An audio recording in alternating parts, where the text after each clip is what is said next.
सरि ग पनि सनि प गरे गरे सनि प पनि सर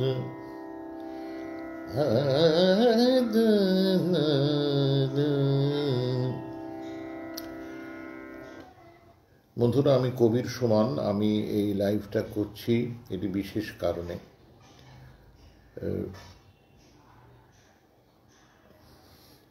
সুধীর চক্রবর্তী চলে গেলেন। তার বয়স হয়েছিল,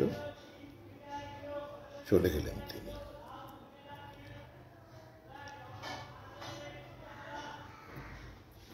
আমার মনে হলো আমার দু একটা কথা বলা দরকার। সে হক আমার আছে সুধীরবাবু সম্পর্কে দু একটা কথা বলা।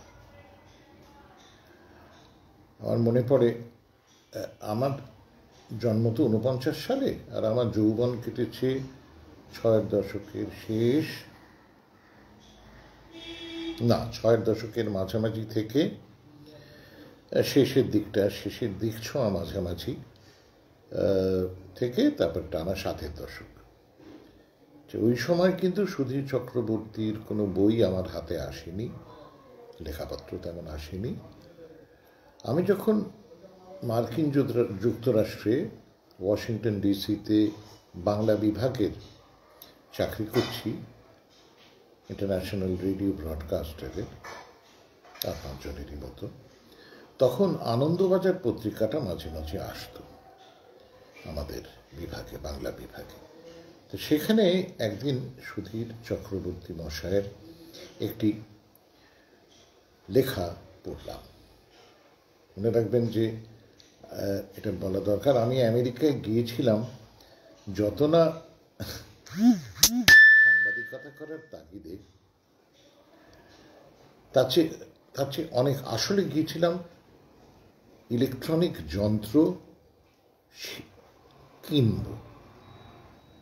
কেন তখন আমাদের একটা দল ছিল, নাগরিক বলে। তা সেই দল ছিল, আমরা একসঙ্গে গান গাইতাম, কিন্তু কোনো যন্ত্র পেতাম না। জানেন, আমি বলছি আপনাকে, একদম 7-এর দশকের একদম শেষটা। সেই সময়তে আমি প্রথমবার জার্মানি থেকে ফিরে এই দলটা আমরা তৈরি করি কয়েকজন বন্ধু মিলে। কিন্তু সেই তো মানে মহা মুশকিল, যে লোক আমরা গাইছি, কানে সুর পাচ্ছে না কেউ। তো সেই সময়টা আর কি, তখন তো যন্ত্র এরকম অ্যাভেলেবেল ছিল না, ইলেকট্রনিক যন্ত্র। তা আমি এই পরীক্ষাটা আগেই দিয়ে রেখেছিলাম, তো চাকরিটা পেয়ে গেলাম পরীক্ষা দিয়ে।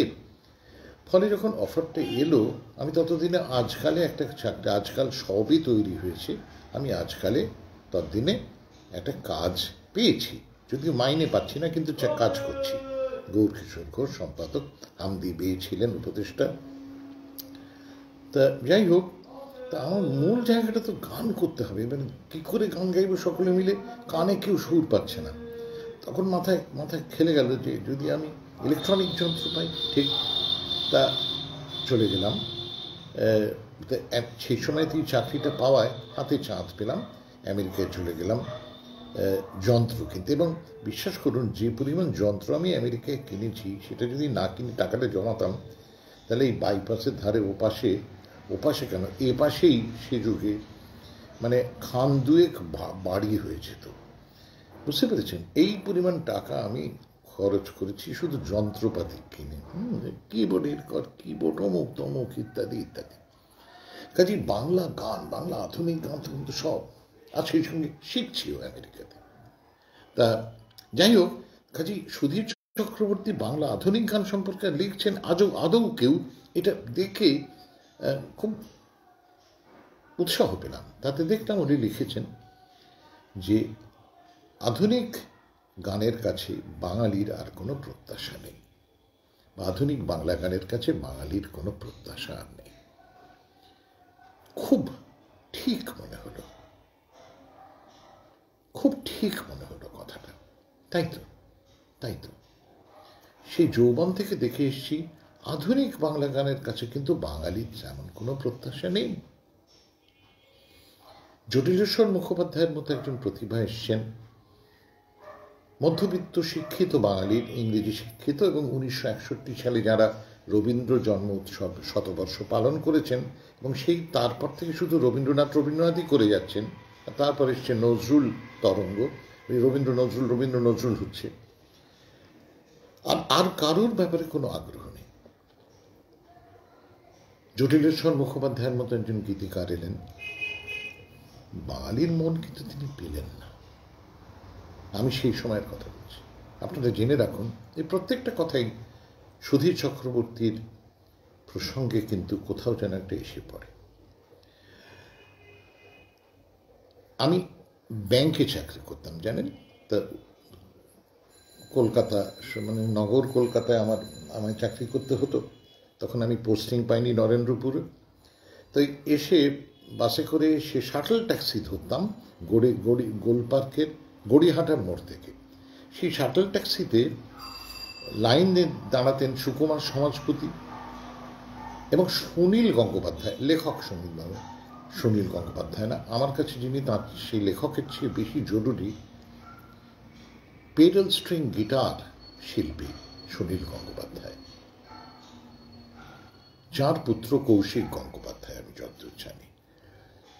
মানে ইলেকট্রিক পেডাল স্ট্রিং গিটারে কোলে শুয়ে যেটা বাজে ইলেকট্রিক গিটার, তাতে যে ওই রকম রবীন্দ্রনাথের গান বাজানো যায়। আমার বাবা বলতেন, ওরে এই তো গানের চেয়ে ভালো রে। সত্যি তাই, আপনারা শুনে দেখবেন কখনো, তবু মনে রেখো, কখনো শুনে দেখবেন। তা ওইখানে আমাদের আলাদা, আমি তো ওদের চেয়ে বয়সে ছোট, খুব স্নেহ করতেন। একদিন আমায় সুনীল গঙ্গোপাধ্যায় মশাই আমাকে প্রায় কেঁদে ফেলে বললেন, জানিস সুমন, জটিলেরা রেকর্ড করবে না কোম্পানি। কেন? বলে ওর গান নাকি হচ্ছে না। বলে কেঁদে ফেললেন, জানেন, গড়িয়াহাটার মোড়ে দাঁড়িয়ে এক পাশে আমায় টেনে নিয়ে গিয়ে কেঁদে ফেললেন।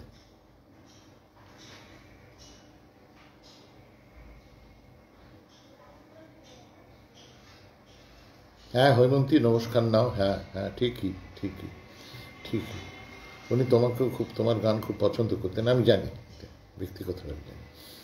তা কেঁদে ফেললেন সুনীলদা। জটিলের গান হয় না, হ্যাঁ রে। এই সময় ছিল। এরপর আর ক বছর পরেই আমি রয়েছি আমেরিকাতে, এবং সেখানে এই লেখাটা পড়ছি যে বাংলা আধুনিক গানের কাছে বাঙালির কোনো প্রত্যাশা নেই। ঠিক এরপর আমি কলকাতায় ফিরে আসি, এবং সত্যি বলতে তখন আমি সুধীর বাবুর কোনো লেখা, মানে কোনো বই তখনও পড়িনি। কলকাতায় ফিরে এসে এবারে তো তেড়ে কষে, আমেরিকার থেকে ফিরে এসে চেষ্টা করলাম, হলো না। আবার জার্মানি চলে গেলাম চাকরি নিয়ে, বাংলা বিভাগে সম্পাদকের চাকরি নিয়ে গেলাম, আবার ফিরে এলাম। এইবার একবার তেড়ে চেষ্টা করলাম গানের জগতে ঢোকার। এদিক ওদিক করে অনেক কিছু করে শেষকালে তোমাকে চাই অ্যালবামটি প্রকাশ পেল আমাদের, তখনও সারেগামা হয়নি, তখনও ওটা ছিল গ্রামোফোন কোম্পানি অফ ইন্ডিয়া, সেখান থেকে। এইটি প্রকাশ পাবার পর তারপরে এলো বসে আঁকো। পরপর দুটি প্রকাশ পাবার পর সুধীর বাবু আমার সঙ্গে পরিচয় করলেন। বুঝলেন, কিছু মনে করবেন না, আমার একটু চা খেয়ে নিচ্ছি সঙ্গে, কেমন। সুধীর বাবু নিজে আমার সঙ্গে আলাপ করলেন, একটা চিঠি দিয়ে। আমি তখন ভবানীপুরে থাকতাম, একটা ভাড়া বাড়িতে। তো সেখানে সুধীরবাবু এলেন, এসে উনি বললেন যে তার মধ্যে মনে রাখবেন, তার মধ্যে অনেক কিছু ঘটেছে। যেমন তোমাকে চাই বেরোনোর পর রবীন্দ্র সদনের ধারে একটা মাচা বেঁধে, আমি খুব খোলাখুলি বলছি, আপনাদের জানা দরকার, কাউকে তো একটা বলতে হবে, আর আমি না ওই ন্যাকামোটা করতে পারবো না যে আমি কাউকে ছোট করার জন্য বলছি না, বড় করার জন্য বলছি না। না, যে ছোট তাকে ছোট করার জন্যই বলবো, যে বড় সে বড়, তাকে সেটা বলবো সে বড়। যেমন হৈমন্তী শুক্লা একজন সুগায়িকা, অনেকদিন ধরে ভালো গান গেয়েছে, সেটা বলবো না সবাই ভালো, উনিও ভালো, না না, আমি সে লোক নয়।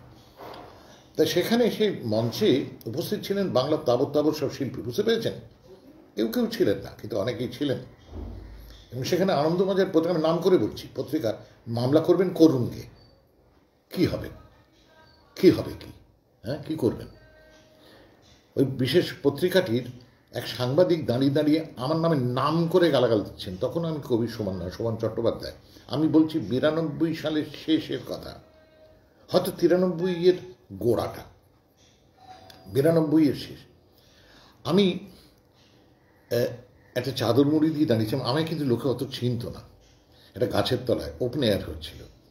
এই গান, একে বাংলা গান বলে, এটা আধুনিক গান, ছি ছি, এইভাবে। এবং সেখানে মঞ্চে যারা ছিলেন তারা মোটামুটি সকলেই তাতে সায় দিলেন। এইবারে আমি আর নাম করছি না, কিন্তু করে কোনো লাভ নেই। আপনারা বুদ্ধিমান মানুষ, আপনারা জানেন। আর যারা খুব নবীন তারা জানেন না, তারা জেনে রাখুন, মঞ্চ মাচা বেঁধে আমার নামে নিন্দেবান্দা হচ্ছিল এবং আমার গান, এর গান বলে। এইরকম সময় সুধীর চক্রবর্তী মশাই একটা ছোট লেখা লেখেন, একটা পত্রিকায়, সেটা আমার একজন এনে পড়ান। তাতে উনি লিখেছিলেন, সোহনের গান, কতদিন পরে বাঙালি আবার গানের শুশ্রূষা পেল, কতদিন পর বাঙালি আবার গানের শুশ্রূষা পেল। আমি এরকম কথা কোনদিন শুনিনি। গানের শুশ্রূষা সুধীর চক্রবর্তী মশাই লিখেছিলেন। এরপর তিনি একটা চিঠি লিখে আমাকে জানিয়ে আমার বাড়িতে সোজা চলে আসেন ভবানীপুরে। এসে আমাকে প্রস্তাব দেন যে, দেখুন, আমি না আমার লেখক হিসেবে একটু মানে একটা পরিচিতি আছে, আমি পড়াই, আসলে শিক্ষকতা করি, পড়াই, আর একটু লিখি। আপনি কি আমার লেখা পড়েছেন? আগে না, তেমন না। না, সেটা পড়ার দরকারও নেই আপনার। যেটা ইন্টারেস্টিং সেটা হচ্ছে, আপনি এমন একটা জায়গায় গানকে নিয়ে গেছেন যেটা কোনোদিন যায়নি, বাংলা আধুনিক গান। এইটা কেউ বলছে না, বলবেও না, আপনি সেটা খুব ভালো রকম জানেন। আপনি খুব একা। আপনাকে যারা ভালোবাসেন তারা ভালোবাসেন, তারা হইচই করছেন আপনার নামে টিকিট বিক্রি হচ্ছে, আপনার 2টি টাকা আসছে, তার বেশি কিন্তু কিছু না। সুমন, আমি ওকে সুধীরবাবু বলতাম, উনি আমায় সুমন বলতেন, প্রথমে সুমন বাবু, তবে সুমন, তার বেশি কিন্তু না। কোনোদিনই কোনো মূল্যায়ন কারুর হয়নি, আপনারও হচ্ছে না এবং হবেও না কোনোদিন। এবারে বলি আমি কি আসলে, আগে আমি না খুব ভালো প্রকাশক, জানেন। আমার একটা লেখক হিসেবে নাম আছে, আমি ছাত্র পড়াই।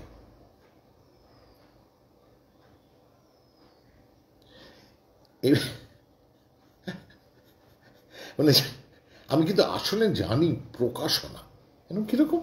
বলে দেখুন, অনেকেই বই প্রকাশ করে, আমি কিন্তু মানে একটু আলাদা ধরনের বই প্রকাশ করতে চাই। আমার একটা ধ্রুবপদ নামে একটা প্রকাশনী আছে, আপনি যদি একটু অনুমতি করেন আমি আপনার একটা বই ছাপাতে চাই। এমনি লিখতে হবে না, বই লিখবো? না না না, বই না। আপনার এই যে গানগুলো, এরকম গান তো কোনোদিন হয়নি সুমন, কোনোদিন এরকম হয়নি। আমি আপনাকে বলছি, এটা মুখ দিয়ে বের করতে বুক ফেটে যাবে বাঙালির। তারা এই স্বর্ণযুগ রৌপ্যযুগ নিয়ে পড়ে থাকবেন।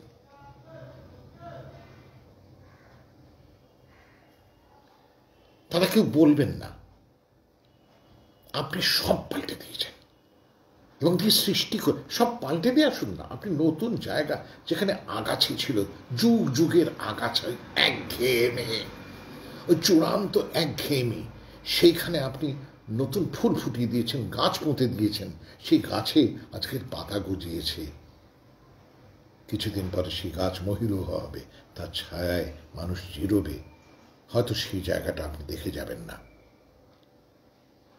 আমি চুপ করে শুনছি, আমি চোখে জল এসে গেছে, তা আমি চুপ করে শুনছি। তখন আমরা ভবানীপুরে বাড়িতে আমাদের চেয়ার টেবিল ছিল না, আমরা মাটিতে মানে তোষক ছিল, সেই তার উপর বসতাম।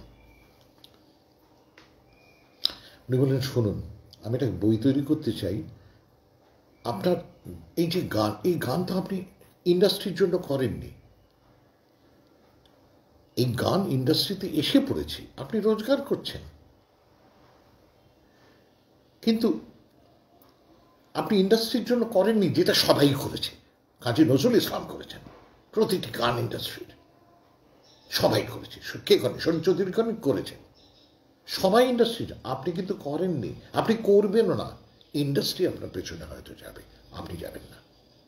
এটা আপনার গান শুনেই বোঝা যায়। বলে ইন্ডাস্ট্রির জন্য কেউ পাগল সাপ লুটো খেলছে বিধাতার সঙ্গে, বা বিক্ষোভে বিপ্লবে তোমাকে, বা এক কাপ চায় আমি তোমাকে, এরকম কেউ লিখতে পারি নাকি? এরকম হয় নাকি? সূর্য ডোবার রাগে গান, সূর্যোদয়ের রাগে গান ধরে ভীমসেন যোশী কমল রেখাপটাকে ভাবলেন দারুণ রূপসী। পিতৃপুরুষে বাঙালির কোনোদিন ভেবেছে এটা একটা গান হতে পারে করে আপনি সেটাকে যে রাগের ওপর দিয়ে নিয়ে যাচ্ছেন, যোগিয়া রাগের ওপর দিয়ে, কেউ বলেছে আপনাকে? এলাম না, আপনাকে বলবেও না, বুক ফেটে যাচ্ছে লোকের বলতে। তারা হেমন্ত মান্না করে যাবে। আমি বসে সমানে ভদ্রলোক গম্ভীর মুখে বলছেন। উনি সিগারেট খেতেন না, আমি তখন সিগারেট খেতাম।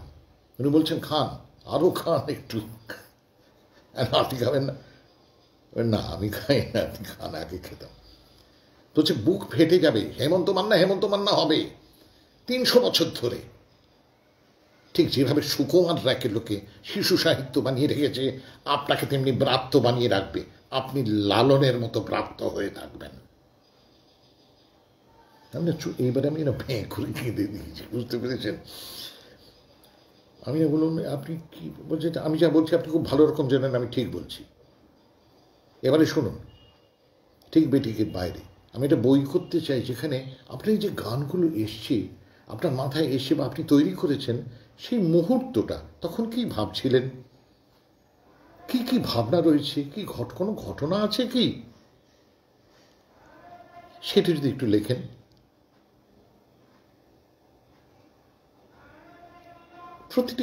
প্রত্যেকটা গান তো একটা আলাদা অভিজ্ঞতা। এ তো কোনোদিন বাংলায় হয়নি।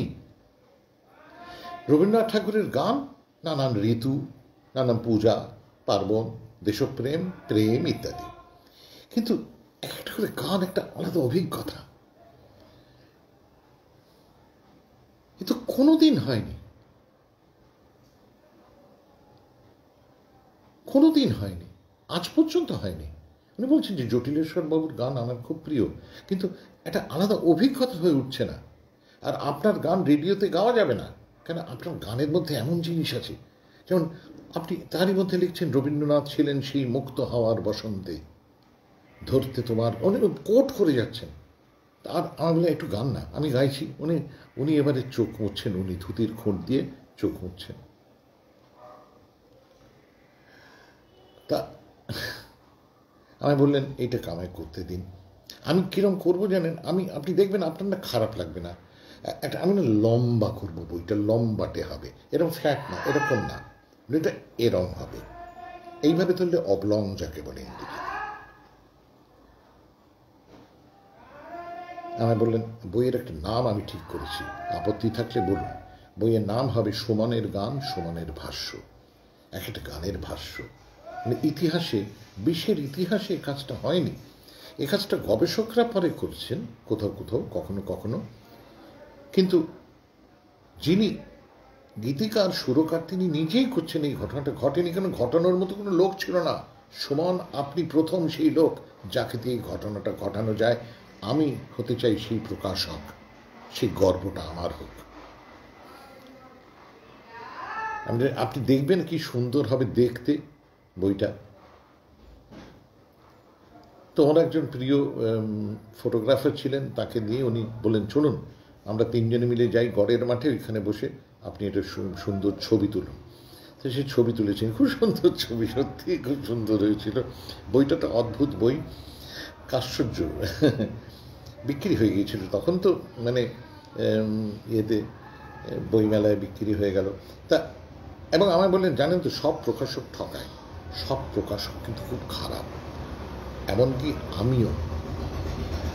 আমি আপাতত আপনাকে একটা অগ্রিম টাকা দিচ্ছি, এরপর যে কবে দেবো কোনো ঠিক নেই।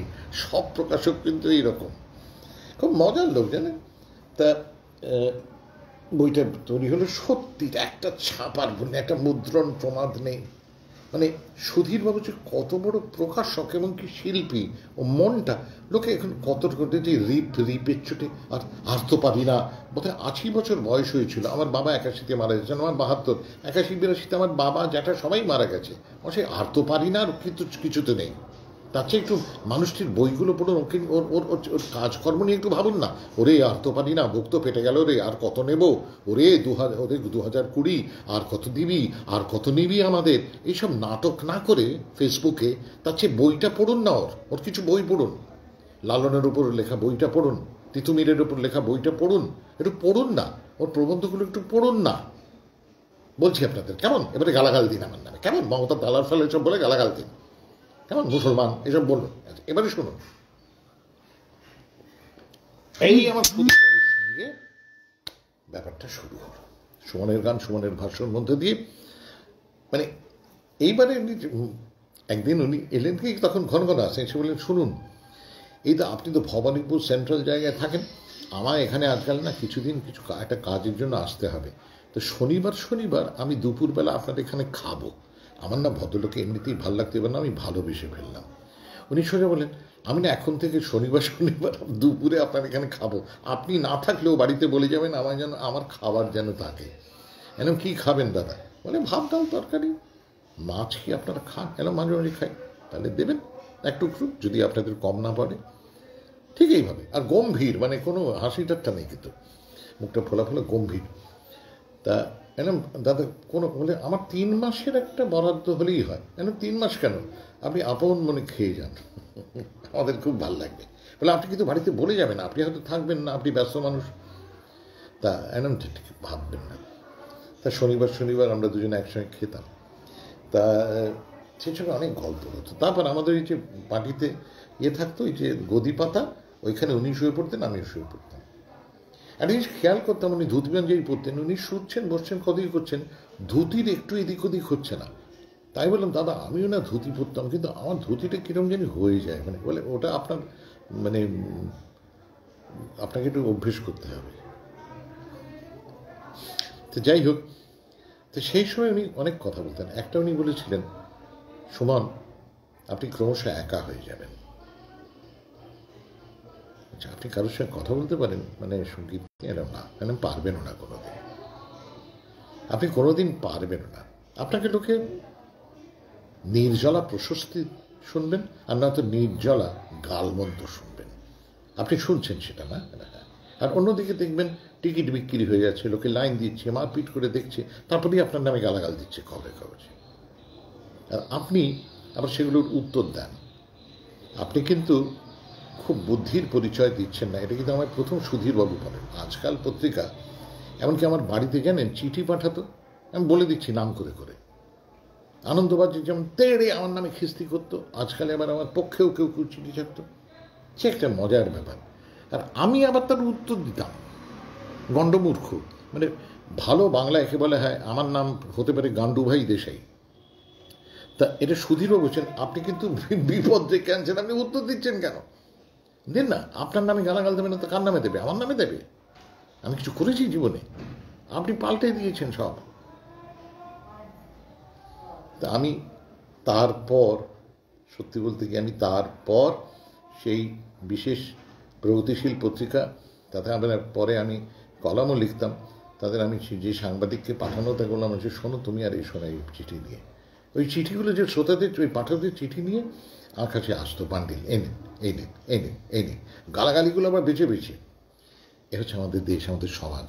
আপনারা অনেকেই নাম করতে পারবেন না কোনোদিন আমার মতো, আমি করেছি, ভয়ঙ্কর নাম করেছি, ফলে ভয়ঙ্কর পরিণতিগুলোও হয়েছে। সুধীরবাবু তারপর বলেন যে, আপনি কিন্তু দেখবেন আপনি জ্ঞান না আটকে রাখতে পারবেন না, আপনি যতই রাগ করুন। এরকম কীরকম বলে, একটা নিয়ম আছে পৃথিবীর, সেটা হলো জ্ঞান যদি কারোর ভেতরে থাকে আর আসে, সে না আটকে রাখতে পারে না। দেখবেন আপনার মনে হয় 2 তারিখে কিছু করবো না, কিছু বলবো না কাউকে, দেখবেন ঠিক আপনি সেই বলে দিচ্ছেন, কাজগুলো করে যাচ্ছেন। এরপর সুধীরবাবু আমাকে ওর এক বন্ধুর কথা বলেন, যিনি একটা নতুন পত্রিকা বের করছেন। উনি বলেন যে, বন্ধু আপনার একটা সাক্ষাৎকার নেবেন, টাকাও দেবেন। এই প্রথমে সাক্ষাৎকার দিয়ে টাকা পেলাম, বেশি টাকা না, কিন্তু আদৌ তো দিলেন কেউ 5-5 টাকা বা 100 টাকা কেউ দিলেন একটা সাক্ষাৎকারের জন্য। সুধীরবাবুর সঙ্গে খুব বেশি দেখা সাক্ষাৎ আর তারপর হতো না। তারপরে উনি আমাকে আর একবার উনি ধরলেন, আপনাকে কান্ডু ভাই দেশাই আমি আপন মনে নিত্যকর্ম পদ্ধতি, আজকাল নিত্যদিন, অন্যদিকে দুঃখবাজার, আনন্দবাজার, পেঁপে বাজার, পট্টি বাজার, বেশা বাজার, সব বিভিন্ন পত্রিকা আমার নামে খিস্তি করে করে করে সব চিঠি ছাপতাম, সেগুলো আবার আমার কাছে দিত, আর আমি শালা সেগুলোর উত্তর দিতাম। মারি আমার মতন গান্ডু কে আছে, আয় সখায় আমার কাছে, বুঝলি বিশ্বরূপ? মনে আছে তো তোর সেই যুগটা। এবার সুধীরবাবু এরপর আমাকে অনেক দিন আর কিছু পাইনি, একদিন আবার নিয়ে আমাকে এসে হাজির। আচ্ছা, অনেক দিন আপনাকে জ্বালাইনি, এবারে জ্বালাতে বাধ্য হয়েছেন কেন? শুনুন, দিলীপ কুমার রায় সম্পর্কে আপনি ছাড়া আর কেউ কিচ্ছু লিখতে পারবে না। এমন কী করে জানলেন? বলে, আপনি বাংলা গানে মাস্টার, আপনি একদম স্যান্ডো, বাংলা আধুনিক গানের স্যান্ডো আপনি, আগেকার ভাষায় বলতে গেলে। আপনি একই সঙ্গে গামা, গোবর, বিষ্ণু ঘোষ, মনতোষ রায়, সব কিছু, চুরি গোস্বামী, শৈলেন মান্না, আপনি সব, আপনি ব্রজেন দাস, মিহির সেন, আপনি সব বাংলা আধুনিক গানে আপনি স্যান্ডো, কিন্তু আপনি সমাজটাকে চিনেন না একদম। আর এখানকার যারা লেখালেখি করে তাদের আদৌ চেনেন না। মানে আমি চিনি না, সত্যি কি না, বলে চিনতে হবে না, আমি যা বলছি শুনুন, দিলীপ কুমার রায় নিয়ে লিখতে হবে, 1 পয়সাও দেব না। দেবেন না? না। তাহলে প্রকাশক সম্পর্কে আপনি যা বলেছেন কটা সত্যি? বলে সত্যি না, তো এমনি বলেছি। ভারী মজার মিষ্টি লোক ছিলেন, ভীষণ মজা। আর যাক বলতেন, হাসছেন না কিন্তু, সব গম্ভীর। আর এবারে দাদা অত তো চাই না, আপনি তো জানতে হবে না, আপনার অনুভব থেকে লিখবেন। আপনি একজন মিউজিশিয়ান, দিলীপ কুমার রায় একজন ফেলো মিউজিশিয়ান, সেই হিসেবে লিখুন। আপনি যেভাবে দিলীপ কুমার রায়ের গান কোনো কোনো অনুষ্ঠানে গিয়েছেন, একবার আপনি গিয়েছিলেন, কেউ কোনদিন গিয়েছে ওই রকম? কেউ গায়নি। আপনি আধুনিক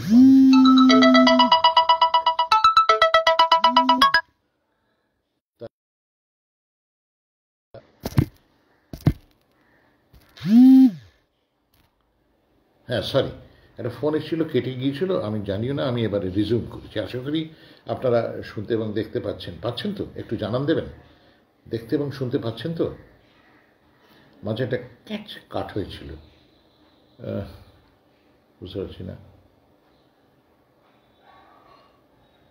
আচ্ছা, তা করুন, ভগবান ভালো থাকুন, যেখানেই থাকুন তিনি। হরশঙ্কর ভাই, মাঝে আমার এটা কেটে গিয়েছিল, এখন শোনা যাচ্ছে তো? দেখা যাচ্ছে? ঠিক আছে, এখন প্রবুদ্ধ বলছেন ঠিক আছে। উনি এই যে কথাটা যে আপনি একজন মিউজিশিয়ান, একজন ফেলো মিউজিশিয়ান, আর তো কেউ নেই। দিলীপ কুমার রায় সম্পর্কে এবারে উনি নামগুলো এক এক করে তাহলে বলি, তার মশে বলি তাহলে। আচ্ছা, ধরুন অতীতে যারা ছিলেন, বলি কে? আপনি নাম করুন না, চলুন দুজনে মিলে, আমি তো আপনার একটা বড় ভাই, আমি দুজনে মিলে প্ল্যান শিট করে নামাই। কাকে ডাকবেন? কে?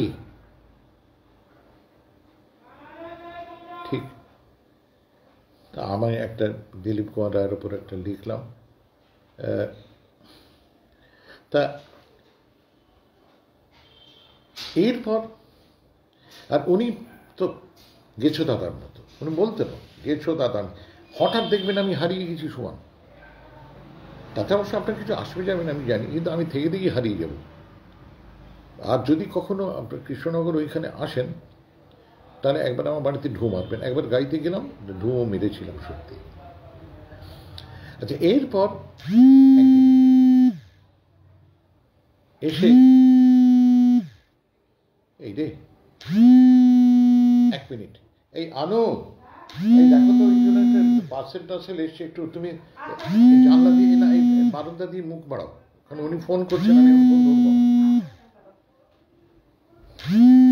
এক মিনিট, একটা ফোন এসছে।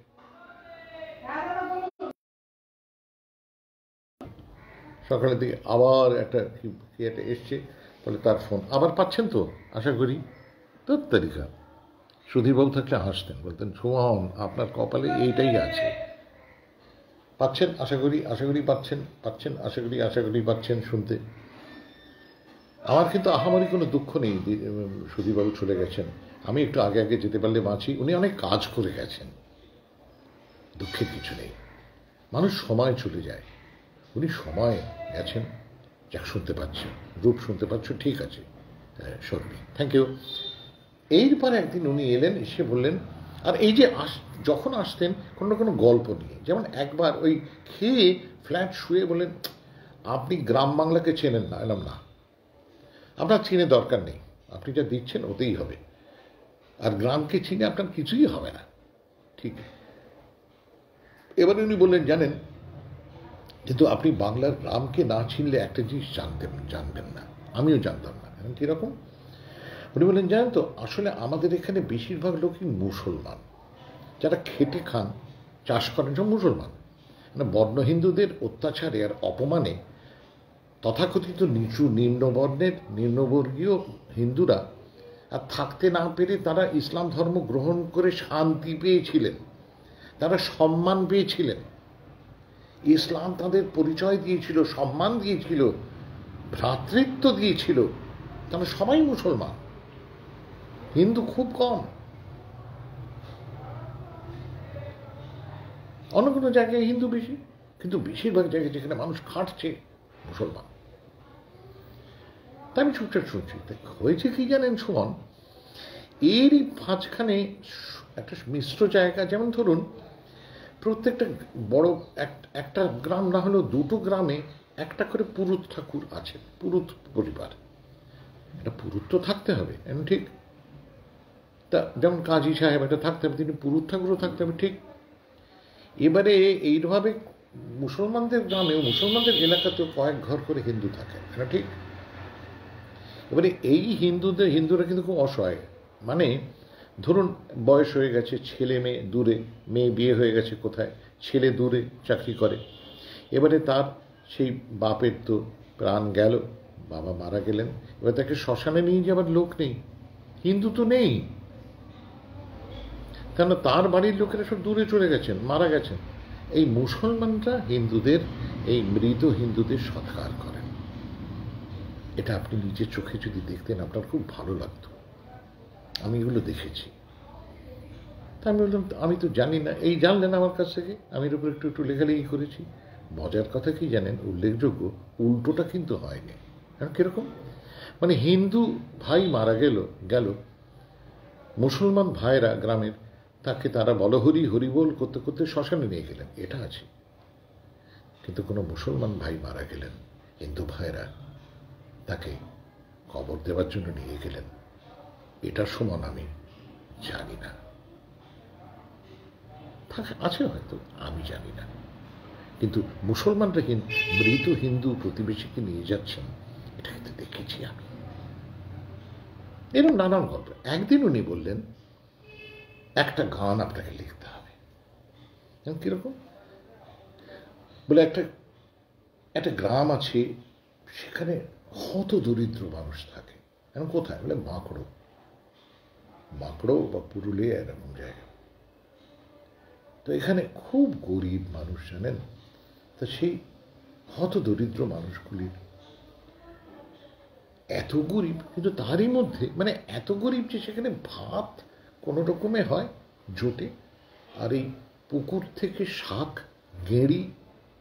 গেঁড়ি গুগলি তুলে সেদ্ধ করে খায় মানুষ, অনেক সময় কাঁচা খায়, ইট দিয়ে ভেঙে। আপনি দেখেছেন এইসব? যাক, দেখিনি, আমি ঘুরেছি। আপনি আর এখন পারবেন না, আপনি নাম করে গেছেন, আপনি পারবেন না, পুলিশে লাগবে আপনার পেছনে। তা এইরকম একটি গ্রাম, সেখানে একটা রীতি আছে যে সব পরিবার 1 মাসে না হোক 2 মাসে একবার বা 3 মাসে একবার বাকি সকলকে ডেকে খাওয়ায়।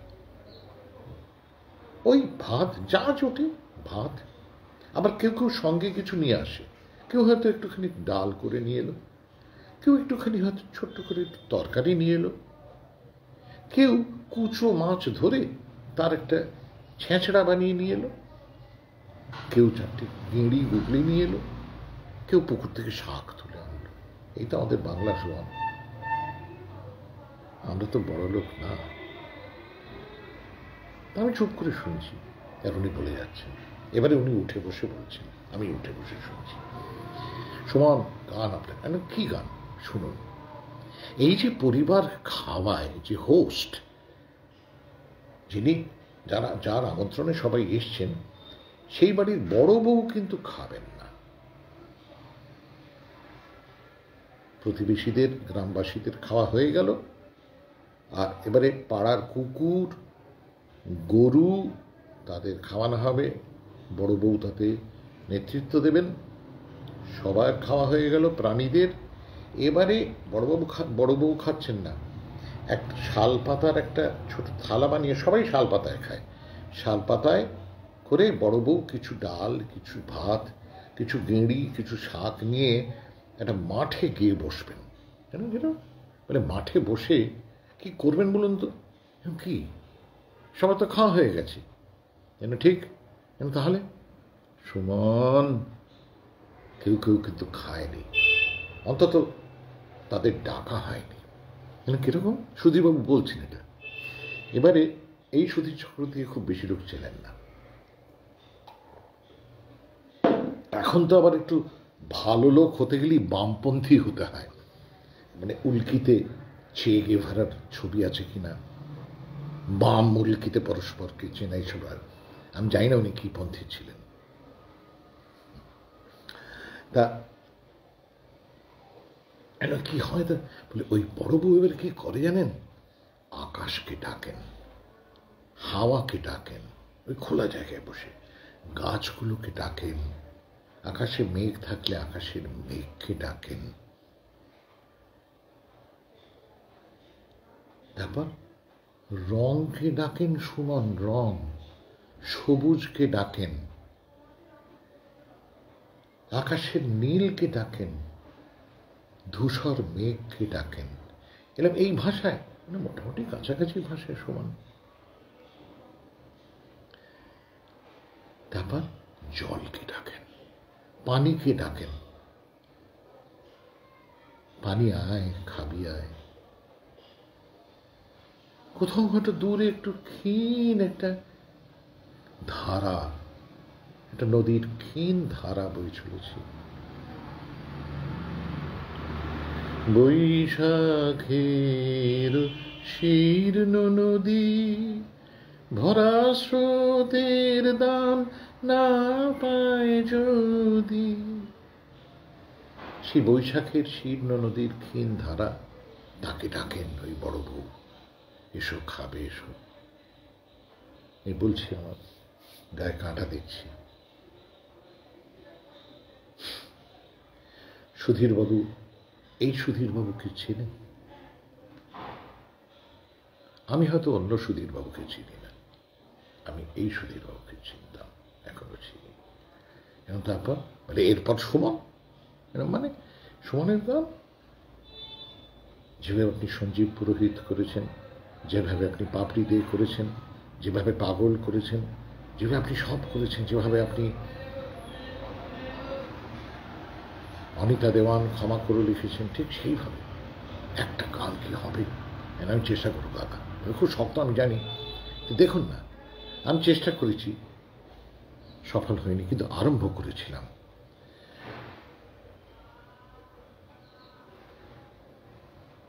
তার ধুয়োটা ছিল, এসো আকাশ খাবে এসো, তোমাকে তো ডাকিনি এই ঘরে, এসো আকাশ খাবে এসো, এই মেয়েটা খাবে তোমার পরে। এবারে গালাগাল করুন আমাকে, হ্যাঁ? আমি এক গর্বিত মুসলমান এবং মমতার এজেন্ট। এবারে গালাগাল করুন আমার গান তুলে, আমার মা তুলে, আমার ধর্ম তুলে, নিন গালাগাল করুন, হবে না? এসো আকাশ খাবে এসো, তোমাকে তো ডাকিনি এই ঘরে। আমার হয়তো দু একটা জায়গায় একটু মিস করে গেছি, কিন্তু এইরকম মোটামুটি, এসো আকাশ খাবে এসো, এই মেয়েটা খাবে তোমার পরে।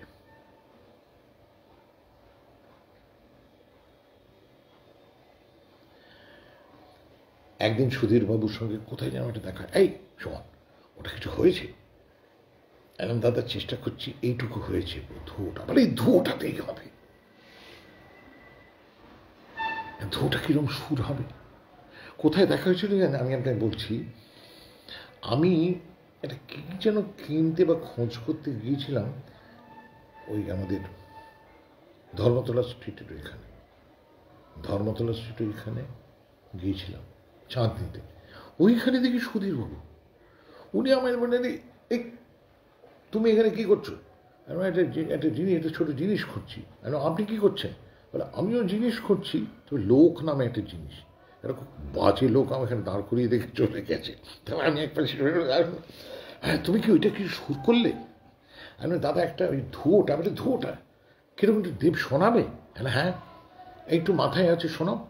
এসো আকাশ খাবে এসো, তোমাকে তো ডাকিনি এই ঘরে, এসো আকাশ খাবে এসো, এই মেয়েটা খাবে তোমার পরে।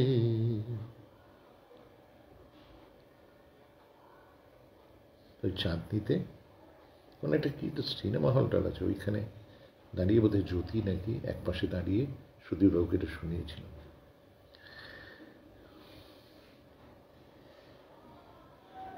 এই ছিলেন আমার সুধীর চক্রবর্তী।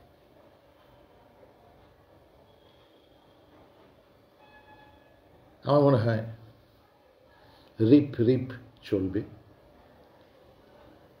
আর কি কি চলবে ঠিক জানি না, আর কি কি চলবে জানি না। এবারে চালিয়ে যান, নিন আরম্ভ করুন।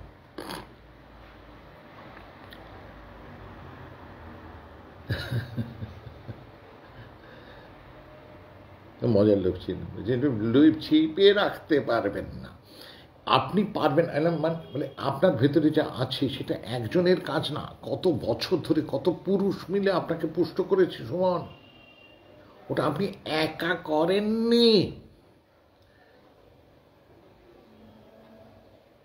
বলে উনি আমাকে শোনাচ্ছেন, সে যে প্রাণ পেয়েছে পান করে যুগ যুগান্তরের স্তন্য, এটা আপনি।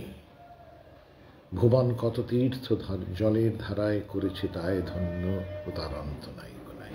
বলে আপনার মধ্যে কতদিন ধরে জমা হয়েছে, আপনি আটকে রেখে দেবেন নিজের মধ্যে, কাঁচকলা পারবেন না, আপনি রেগে যাবেন, পারবেন না।